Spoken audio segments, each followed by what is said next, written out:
I'm Julie Kohler, host of the White Picket Fence podcast. If you've read the opinion section of any newspaper lately, you've probably come across think pieces panicking about falling marriage rates. They make sweeping claims that getting married will make you happier, healthier, and wealthier. Some even say that getting married is a way to stick it to the elites. I'm not so sure about that. This season on White Picket Fence, we're examining the current marriage panic. We'll go beyond the rosy sheen of love and commitment and expose the darker side to all of this marriage talk and explore what becomes possible when we broaden our imagination around what relationships can look like. Listen and subscribe wherever you get your podcasts.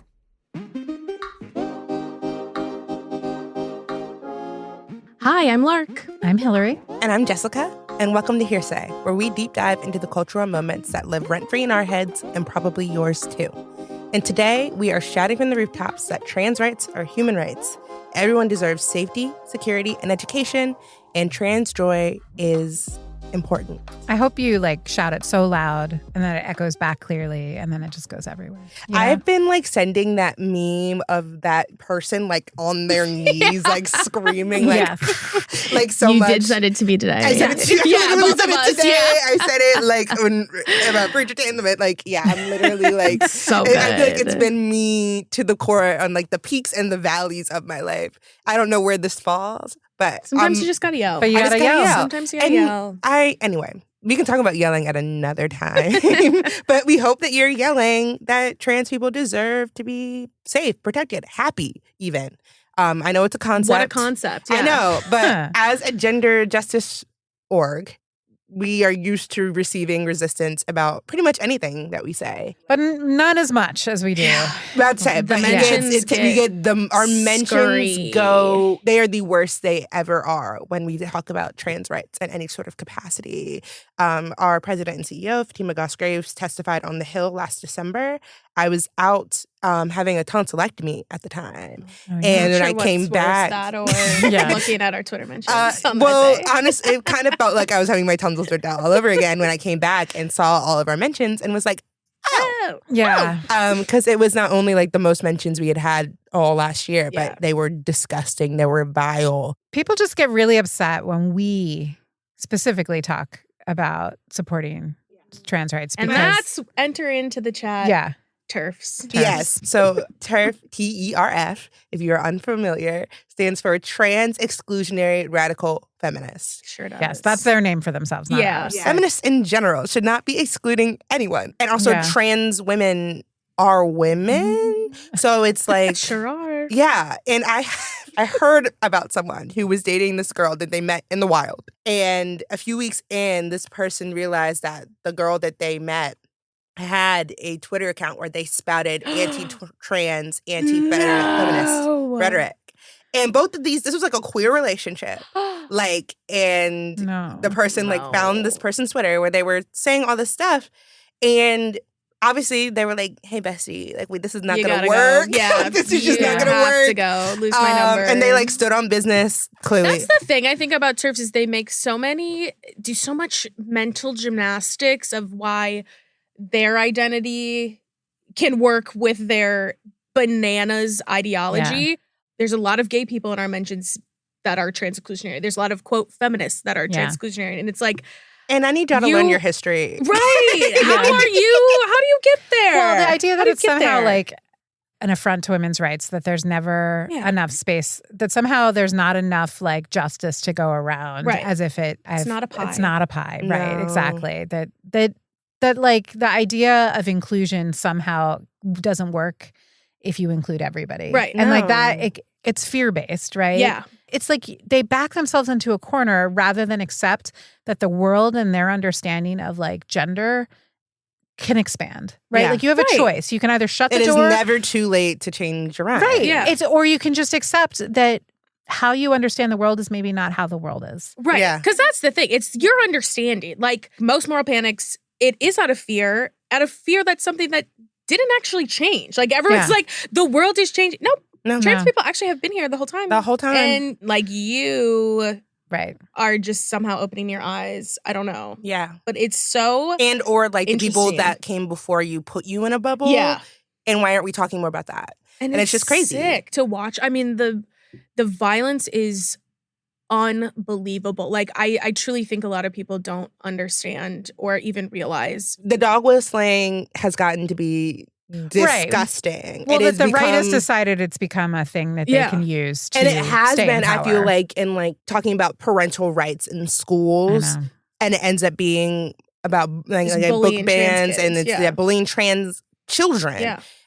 Where there might be maybe one out of hundreds of kids in the school. To generally decide that you are going to live your truth in this way specifically should not be a risk, but it is. No, and more and more so. Yeah. More and more and it's so. a risk to not. And like that's the position that parents of trans kids find themselves in, right? Which is like to let your child be themselves, like lessens the rate of suicide, lessens depression. It's like so critical for someone's mental health, which like we all know if we stop and think about it. Like being able to be yourself is how you are happy. Mm-hmm. But if someone isn't able to do that, that's a risk. And then yet now if they are able to be their authentic selves, if they're able to be trans, like then they're at risk in so many states across the country. I don't think people realize like how gender is obviously this thing that like from conception has shaped the way that policy has been made and how things have been set out, but ultimately is literally so fucking stupid. And made up.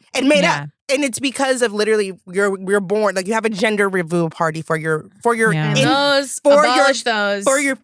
And then when they come out the womb, you put a bow on their head if they're a girl. Lest they be mistaken for a boy. Bows are baseballs. You put a soccer ball in its hand if it's a boy. You get a kitchen set if you're a girl. You get a monster truck if you're a boy. You take your daughter to father-daughter dances. Yes. All of it. From a parenting perspective, I have 2 boys. We've tried to make sure a bunch of times we're like, you know, we were told you guys were boys, but if you're not, let us know. And it's cool. HMU. And also lots of ways to be a boy. There is no right way. Mine really, really like nail polish and jewelry and still do, but they have every single time they've worn it had to like talk about, you know, like had someone say something. I just feel like all I can do is keep telling them that they are perfect as they are and their friends are great as they are and no one has to be. But, you know, it's hard. It is because all the messages are there anyway, no matter what you say within your own family. And it's really frustrating as a parent. And that's in like the DC area. Right. That is like, no, we live. I don't want to say best case scenario, but like it is like, even in that instance, you know, with all those things set up, it's still a battle. It's funny. So the other thing I was thinking about this, and for me, for a lot of my life, like gender was like a problem because I was never girly enough as a kid. I never could be girly enough. But I also knew I was a girl. Right. And it's like there wasn't a definition of girl at that point, but that fit me, you know, so I never felt right. As I've gotten older, it's been so much easier. And because I think you get past, and this is like the beauty of aging, is you get past a point where you're like desirable because ageism and society and all that shit. Go that far, but no, but it's the freedom of it. Yeah. Of being like, I don't actually have to present any way I don't want to. Yeah. I don't have to look like, I don't have to look like anything else. Yeah. Right. Yeah. And I have found the more that I can just accept, like, dress how you want to dress and be who you want to be and communicate that to everyone around me, it's like so freeing. And then you taste that. But I think that once you taste it, it's like, why wouldn't I want that for everybody? Right. Exactly. And that's the part where I just feel like not enough people have sat down and thought about what are the ways that I feel constrained because it's easier not to. Yeah. I think it's easier to just go along with this is what you do. Well, or you were so pushed into it that you can't even unthink it. That it's like, what was all that pain for then? Yeah. Well, and I think a lot of it's like control too. Like I think people have, again, back to fear. Like when you were talking about your kids, I thought of like when we were little and my parents did not find out the gender of us, any of us, when they were pregnant, mainly because it was like the 90s and it was really the testing wasn't as like rampant. No, and it was wrong. And so we all had like gender neutral clothes. Yeah, I did have my ears pierced. I feel like Jessica, I did. Most like brown before I was a year not old. White babies get their ears pierced, which I still love. But I was a baby with my ears pierced in like a gray outfit, and people would be like, "Oh my God, you got his ears pierced?" To my mom, and my mom would be like, "1, why do you care? 2, it's a girl and it's a baby. It's not your baby. Why do you care? Like, it's still you this, weren't in like, pink. yeah, Yeah. like no matter, and I was bald, but that, again, it goes back Besides to the the point. messaging of Yeah. it's a baby. Like, Yeah. and I think people I just have know. this weird, I don't know, this control, this fear of like what will happen if I don't do this, and Yeah. it's like you actually Yeah. We'll be don't. fine. Yeah, You will actually. Well, I mean, will you? That's the whole thing. And I Well, think right. that, like, Right. well, yeah, my parents also.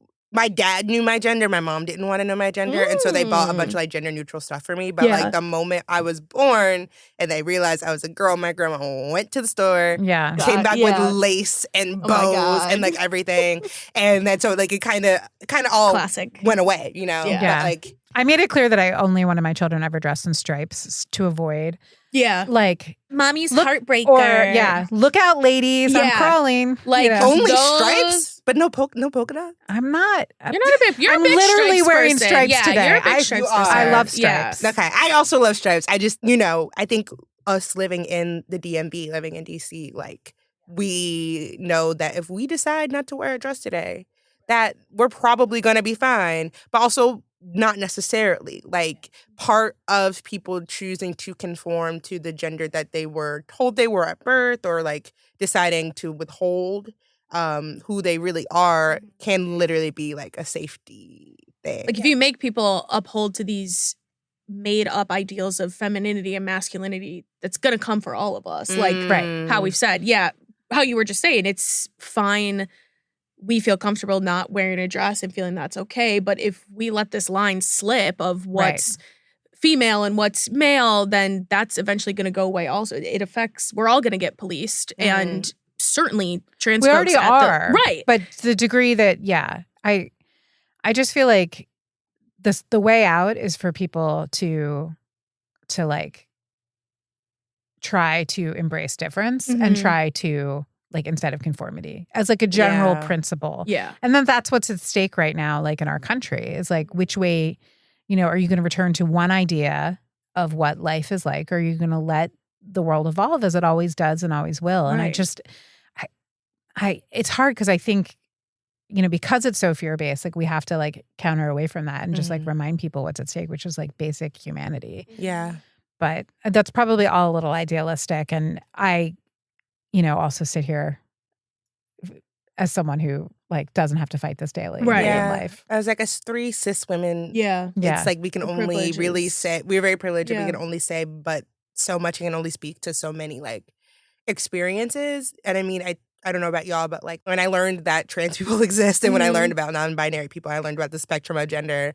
I like sat and I marinated. I thought about it, and I was like, okay, that's really cool. And I think I've thought about like I can't, because of how much pressure we put on gender as a society, like I can't imagine how I feel like challenging it has to be to like navigate anything every in terms of single like your day. identity, Yeah. but especially like realizing that you do not conform with one or the, like you are not fixed on the binary, like to have to come to grips with it yourself, and also understanding that it is a fluid thing in terms of identity, let alone expression, because identity and expression are not the same thing.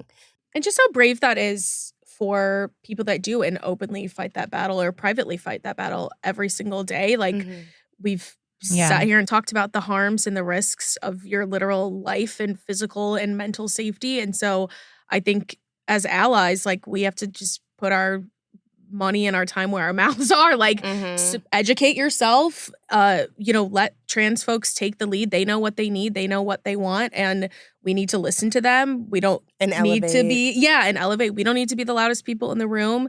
But we are going to be in the room. You need to show up. Yeah. So after us having this conversation, I am looking forward to talking to 2 people who at one point or another have been affiliated with the Law Center, who have been very front and center in the fight for trans rights, trans visibility. And are just like brilliant and fabulous and So iconic. smart. As, To say, people. to say the least. 2 of the smartest people we know. I can't wait for everyone to hear our conversation. I will be talking with Jillian Branstetter, and I will also be talking to Anya Marino. And we're just going to talk about what we need to continue to elevate trans rights, to continue to fight for trans rights, especially in this election year.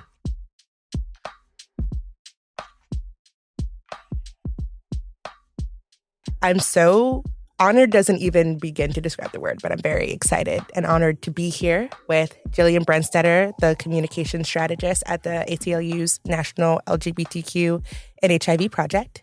And I'm also here with Anya Marino, the director of LGBTQI Equality at the National Women's Law Center. Thank you all so much for coming. Thank you. It's so nice to be here. Thank you so much. Of course, yeah. So, with the wave of legislation against gender-affirming care and against trans inclusion in the United States, for lack of a better word, and now we are in an election year, more and more states are continuing to push anti-trans legislation against adults and children. Both of y'all having been in the movement and doing the work for a long time, how did we get here? Jillian, do you want to start? I feel like it's such an open question, but like.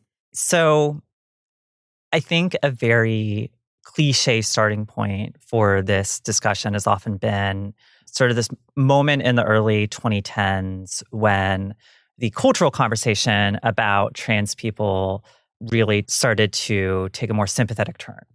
So as I'm prone to reminding folks, like if you're over 30 in this country, you were very likely raised to hate trans people. Mm-hmm. And what I mean by that is that trans people were mocked and villainized and publicly shamed and humiliated across our entire culture. Like as long as there has been mass media, there's been mass media mocking or villainizing trans people. Go rewatch Grey's Anatomy from like its first like 10 seasons. Go rewatch 30 Rock. Go rewatch Friends, right? And it's not just like the dregs of culture like Jerry Springer and daytime TV. It was like award-winning TV shows, movies, novels that were very much committed to portraying a transgender life as an unlivable life, as one of risk and danger and misery. What happened in the 2010s, and what obviously started long before that, was that a lot of trans people were trying to push back against those narratives and really hoping that public education about our experiences, our lives, and our healthcare would lead to some very much needed policy change. And with the rise of social media, starting in the late aughts and through the 2010s, that allowed us to sort of build our own networks and build our own platforms. And in spaces that were then commingling with the decision desks of major newspapers and producers in Hollywood and entertainment and news producers and nonprofits and advocacy spaces.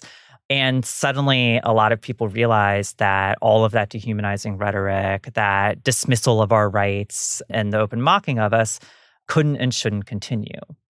And a large contingent of the right wing saw in trans people an existential threat, because they rely on this idea that the gender you are assigned at birth is the gender you will always be.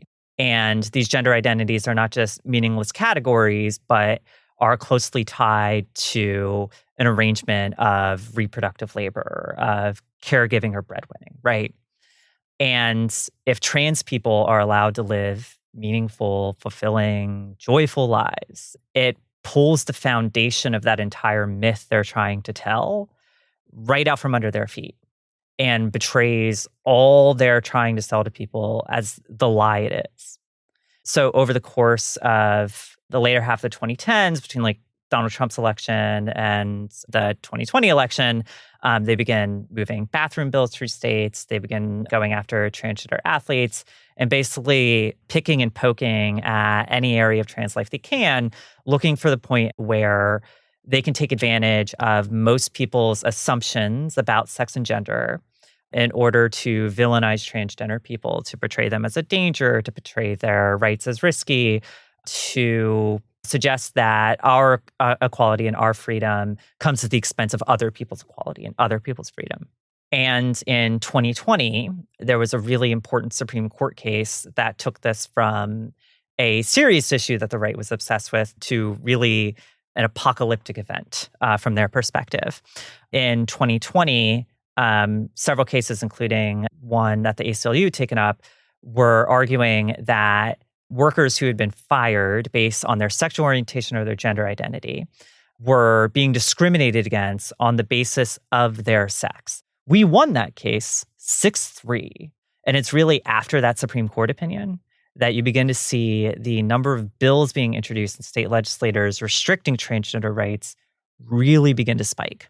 And again, all in pursuit of this idea that a trans life must be an unlivable life. That if trans people can lead meaningful, joyful, fulfilling lives, they perceive that as a threat to their ideology. I think the discussion about gender expansive people has been one that's existed in the Euro-American tradition for as long as European settlers came over to this country. And it's in part because of the very rigid gender binary that existed based on principles of faith that, was pervasive throughout Europe. And so when settlers came over here and they saw natives that first revered women in authoritative roles, had female deities, recognized gender expansive people, and it wasn't only here, it was other parts of the globe as well. That was seen by European settlers as a threat to their way of life. And it was often used as a method to dehumanize entire cultures of people and to deprive them of their liberty and property. But even beyond just colonialization, there were examples of gender expansive people that were seen in literature. We see them during the Revolutionary period. We see them during the Civil War period. A great example of it is actually a series of writings called The Female Marine, which involves a gender expansive person. And then we see it again rise around the Industrial Revolution because we see Black and brown people and LGBTQI plus people really living in harmony in certain communities that existed either in Harlem or in San Francisco. And that's around the time that we start seeing the pathologizing of LGBTQI plus people. We see J. Edgar Hoover make comments like all LGBTQI plus people are psychopathic sexuals. And what we're seeing now is another example of this purity ideology that exists to restrict people to very specific stereotypes and roles that are really centered around men maintaining power, and also men being the leader of families and of government. Because if you look at trans people or other gender expansive people, they are in many ways a complete defiance of what it means to comport to that specific ideology. We engage in critical thought. Crazy concept. I know. Most of us. We reject gender stereotypes. We celebrate authenticity.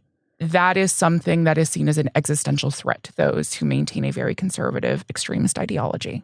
Why do you think the simple existence of queer people, trans people, just the simple existence of them is so threatening in these cases when it is simple? Not simple, but it literally is. I just want to live and have the same things that everyone else has. Well, I think there are a couple of things, right? Yeah. The first is that people become deeply uncomfortable when they encounter something that's foreign to them. Mm-hmm. And so if you introduce something that they've never encountered previously and ask them to embrace it, some people may, but others find things that are, different from them as a threat. It's just a human response to the unknown. But I think what we're seeing is there is a narrative that has existed against trans and non-binary people for centuries at this point, particularly here in the Euro-American tradition. And then when you add to that the way that many of us are indoctrinated to think about sex and gender as being a very rigid binary, and you ask people to understand that sex is more expansive. There are variations that exist, right? There's the existence of intersex people. People don't know how to conceptualize that. And the immediate response to that is, I'm going to reject it. I don't want to be a part of that.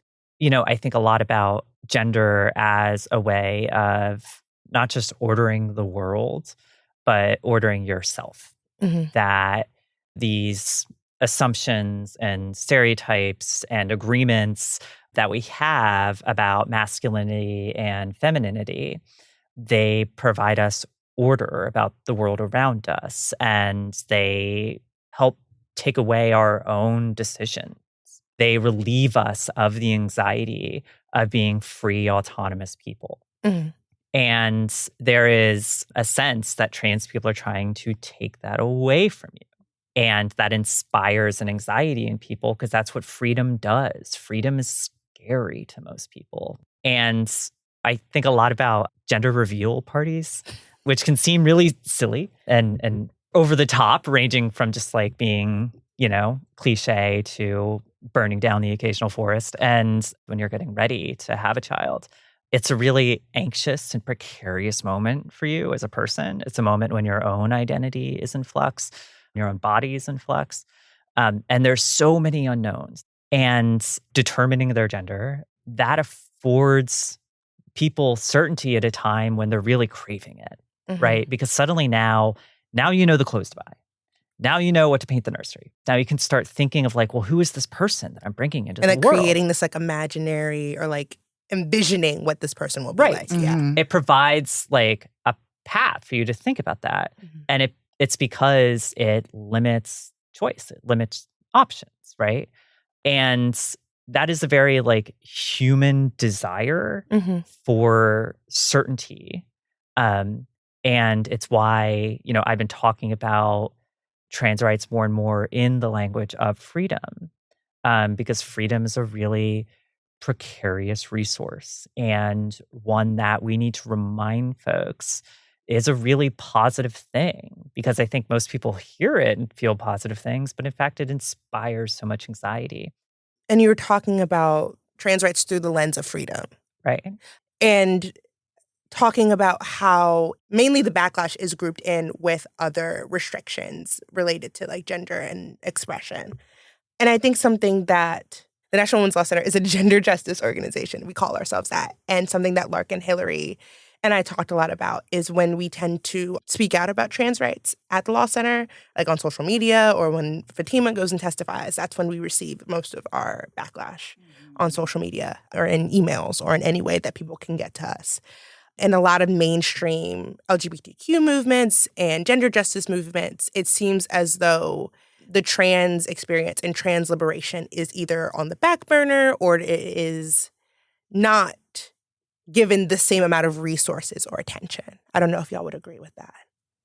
I think historically that may indeed be true, because there was a time before, let's say, 2013, 2014, in which there was a lot of dismissal of the needs of trans and non-binary people, despite the fact, however, that there are many trans women of color who have contributed to modern equality laws, right? So two great examples, of course, that immediately come to everyone's mind are Marsha P. Johnson and Sylvia Rivera, who were part of the Queer Liberation Front. They also founded STAR, the Street Transvestite Action Revolutionaries, and really provided shelter to many queer youth who were living in New York City during the late 1960s, early 1970s, right? But even around that time, there was, by the Queer Liberation Front, a desire to reject the needs of trans people. And I think that's one of the reasons, actually, no, it is the reason that Sylvia Rivera stormed the stage at the Christopher Street Festival in 1973 to discuss the needs of trans people who were being ignored at that time. And she noted how many trans and non-binary people were subject to laws that involved body policing and walking while trans and being deprived of their liberty and subject to the carceral system and the needs of those people in the carceral system. And it was sadly lost on that audience, which is one of the reasons why you saw Sylvia Rivera kind of leave the movement for a very long time and move to Connecticut for several years. But another hero that people frequently forget is Dee Farmer, who had an incredible case that she brought on her own to challenge the deliberate indifference of the federal carceral system that ignored the many times that she was subject to battery and rape while she was incarcerated. And it was the first case where the Supreme Court had to encounter a trans woman of color in a matter. But we didn't see that again for quite a while, right? Yeah. I mean, it's hard for people. Yeah.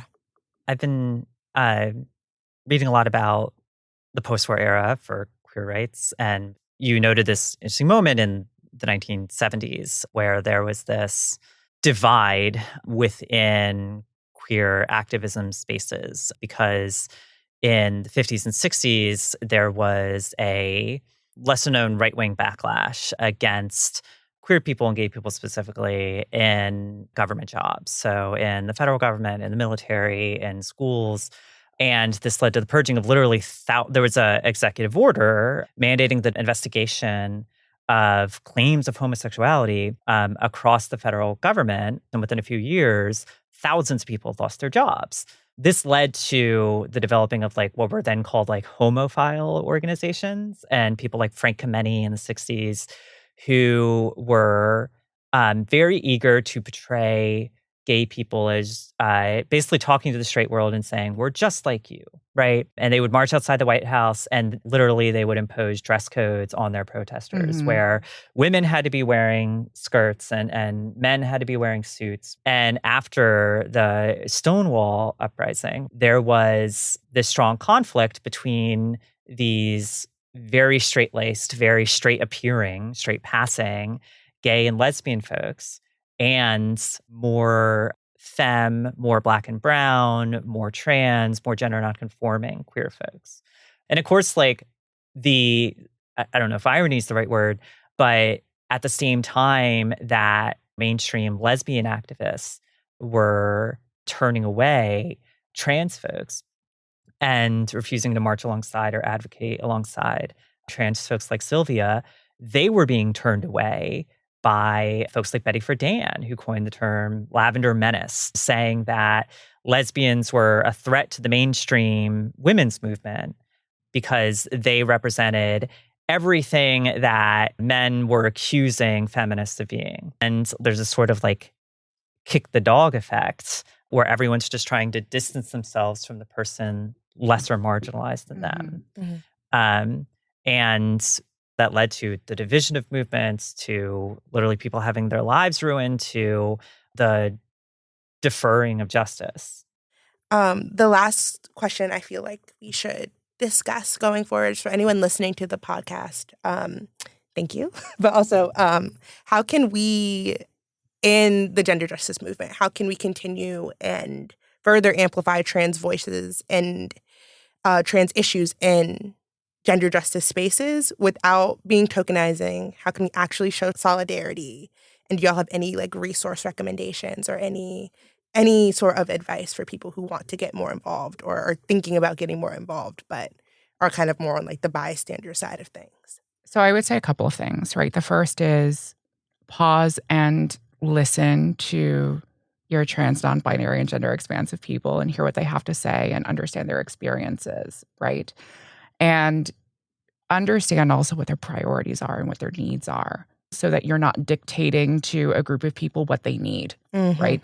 The second part of that also is acknowledging the connection between attacks against trans and non-binary people and the attacks against all women and girls, right? Because the attacks that we're seeing, the anti-trans rhetoric that we're seeing, a lot of it is directed towards trans feminine people. And it comes down to the way that conservative extremists want to perceive how women should look, how women should act, who is woman enough. And most of that is also grounded in this idea that women are no more than phenotypical characteristics that enable a doctor to assign them female at birth, which is extremely reductive, right? Because women come in all different shapes and sizes. And to say that we're no more than what we're assigned at birth is so anti-feminist and very harmful to all women. And it's actually led to increases in violence against all women and girls. There are examples in Danbury, Connecticut, in Las Vegas, and in other parts of the country where cis women go to access restrooms and are accosted by other occupants and are accused of not being women while they're accessing the restroom. Why? Because they have short hair. There are also examples in athletic programs where we see something similar. So perhaps the most recent example actually occurs out of Utah, right? Where there was a member of the state board of education that challenged a girl's gender because she had short cropped hair, wore baggy clothing, played on the basketball team, and was athletic because she's an athlete. And the reality is, efforts to exclude trans women and girls are also an effort to really clearly define who women are and to place women who do not conform to a very specific and rigid idea of femininity outside the definition of woman. Jillian? Anya made such a great point about solidarity across difference. And, speaking with folks who are trying to help families with transgender youth access care in states that have banned it, like in Texas, they have been so overjoyed at the support and the energy from abortion access organizers and abortion funds who are mobilizing on their behalf. And so I think one really great action to take is to support your local abortion fund and see, what they need and what interest there is, and expanding some services to help trans folks, because certainly we know these attacks aren't just going to stop at trans kids, and they're likely to extend to trans adults, right? And then lastly, we're also watching attacks on trans healthcare in Congress. And I'm sure in the notes to this episode, we'll include an action from ACLU.org where you can send a member to your member of Congress, ensuring that they oppose all attacks on trans people's access to healthcare. They're trying to force them into budgets. They're trying to hide them under line items. And also, of course, Marjorie Taylor Greene's bill to ban gender-affirming care for trans youth nationwide. Jillian, Anya, thank y'all so much for coming. I really appreciate our conversation and your thoughtful and thorough responses. I really wish more people were having these conversations, and just based on all of the history and the context that y'all shared, it couldn't be more clear to me that we need to continue to have these conversations in order for things to actually progress. I know that I'll definitely be doing more research and reflection after this, and I really hope that our listeners do the same. As always, if you're looking to learn more or find a jumping off point, you can find more resources and information in the show notes. Hearsay is a Wonder Media Network production in partnership with the National Women's Law Center. It is hosted and produced by Jessica Baskerville, Lark Lewis, and Hillary Woodward. Our producers are Taylor Williamson, Adiswa Agbenile, and Lucy Jones. Jenny Kaplan is our executive producer, and Maddie Foley is our editor. Show art by Andrea Sumner. I was in a fake wedding when I was a kid. You want to talk about that? I was in like a fake wedding. I don't even know if that counts. Like debutante? No. Did they marry you off? Kind of technically. Like purity ball stuff? So okay. No, not even purity ball. I feel like purity ball would make more sense. Yeah, I'm like, what is it? It was a church fundraiser.